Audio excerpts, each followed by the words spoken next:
一个身家830亿美元的亿万富翁，每天吃的是只加酸黄瓜的双层汉堡，住的是1958年买的老房子，年薪只有10万美元。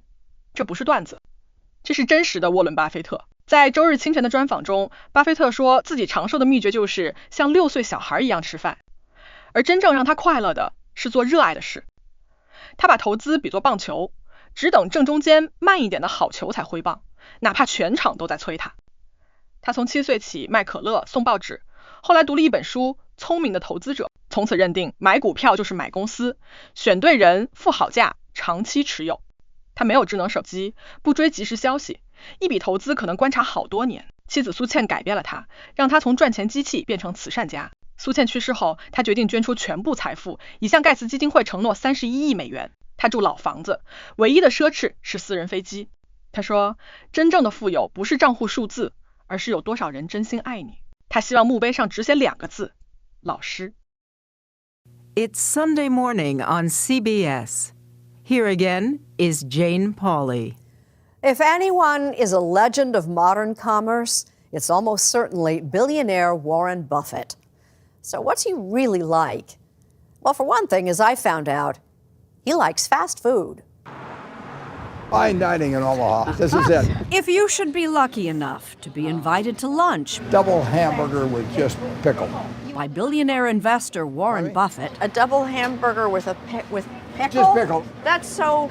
Mundane. No! Oh. That's radical. at a shake. Stick with me, Jane. Your eating habits you'll go downhill fast. This is Warren Buffett's secret to a long and happy life. If I want to live a long time, I should keep eating like a 6-year-old, which I do. And it works. Here's another. The big thing is if you're working at something you love, that has to add a lot more years to your life than doing a few extra sit-ups as far as I'm concerned. You've had some stomach-churning days. Not very many, no. If the market is falling or something like that, that's opportunity for us. So the stock market has never caused my stomach to churn. The stock market has been Warren Buffett's playground. Chairman, President, and CEO of Berkshire Hathaway, so vast we can only show you some of its holdings. In 1970, Berkshire Hathaway began trading at $40 a share. What is the price today? Well, probably around $270,000, someplace in that. Per share. Yeah, right. Warren Buffett's current net worth, $83 billion. Considered by many to be the greatest investor of all time, he says it's not rocket science. I tell the students, if you've got 150 IQ and you're in my business, go sell 20 or 30 points to somebody else because you really don't need it. You need emotional stability. You need to be able to detach yourself from fear or greed when that prevails in the market. You've got to be able to come to your own opinions and ignore other people. But you don't need a lot of brains. It's more like baseball. I get to stand there with a bat on my shoulder and I wait for a fat pitch. If the pitcher's throwing them high and outside, I just keep waiting and waiting and waiting. But in the meantime, you've got a stadium full of people watching. Yeah, and sometimes they say, swing, you bum. And if you swing and you miss, it's a headline. I'll have a few headlines too, maybe more than a few. But in the end, I know the pitch I like. I want that one right down the middle, kind of slow. Buffett built his fortune one nickel at a time, beginning at age 7. My grandfather had a grocery store, and he would sell me 6 Cokes for a quarter, and I would sell them around the neighborhood at a nickel each. And you'd make how much profit on that? It was a 20% profit. And there were paper routes. Nobody gets rich peddling papers, do they? Well, I delivered about 500,000 papers, and I made about a penny each, so it was about $5,000 I made. Although I had a pinball machine business, and I had a car polishing business, and I had a stamp approval business, and I had a lot of different things. Did you have a long-term plan at this point? I was just having fun doing these businesses and buying stocks with the money that I earned from it, and I just read hundreds of books. And one in particular, The Intelligent Investor by Ben Graham. That book changed my life. Because? I finally found a philosophy that made sense. Can you sum it up in terms that I would understand? It really says that a stock is a piece of a business. If you buy a piece of a good business and somebody's running it for you and they're honest and able, and you pay a reasonable price, you're going to make a lot of money. For instance, Berkshire Hathaway has a lot of money, $20 billion, in Apple. Do you have a smartphone? I do not have a smartphone. With you, or you don't own one? I don't own one. I don't need to know things instantaneously. I'm not making buy and sell decisions based on instant news. I'm making them sometimes after I've looked at a company for years and years. When we bought Apple a year ago or thereabouts, it had been something I'd looked at a long time. But think of all the money you would have made if you hadn't looked at it quite so long. That's true. Yeah, people remind me of that occasionally. And you say? I say that I make a lot of mistakes.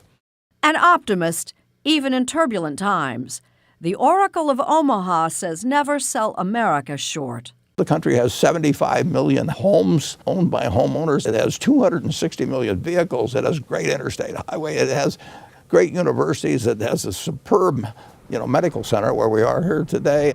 He's talking about Omaha's stunning new $323 million state-of-the-art cancer hospital and research center. It's the only building anywhere that bears the Buffett name, but not Warren Buffett's.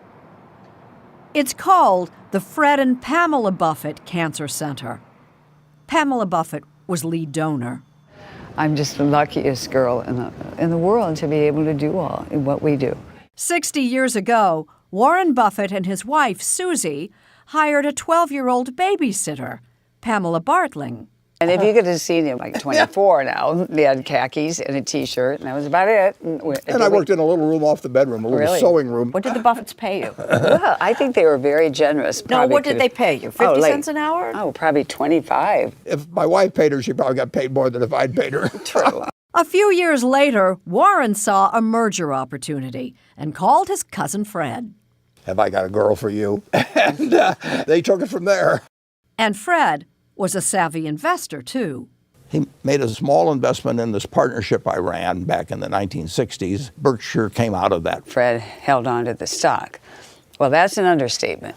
Clutched it. Note, $10,000 invested in Buffett's original partnership in the 1960s would be worth $900 million today.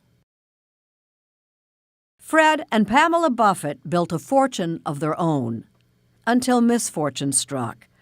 20 years ago, Fred Buffett died of kidney cancer. I see his name up there, representing somebody who loved Omaha, who cared about so many other people.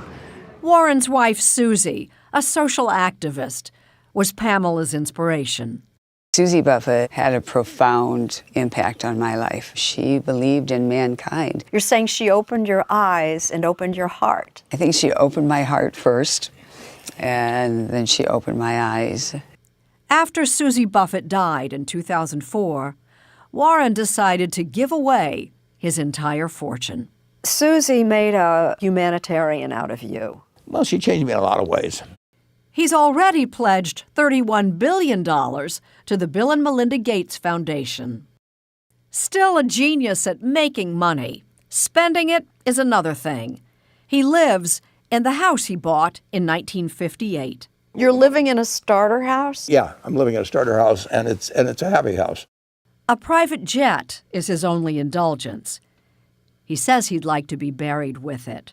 But the rest of my life could be lived by somebody that earns $100,000 a year.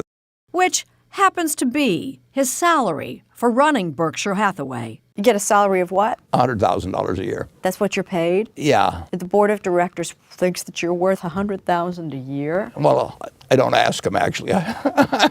Money has no utility to me. That's why I'm giving it away, because it does have utility to other people. I mean, this country is fabulous. I've had this huge tailwind through my life because I've had American business behind my back, and this country works. It's worked magnificently. Overall, the country, our output per capita goes up and up and up. Now, how it gets divided in the last 30 years, I'm not happy with. The Forbes 400 in 1982 had 92 or 3 billion. Now they have 2.4 trillion.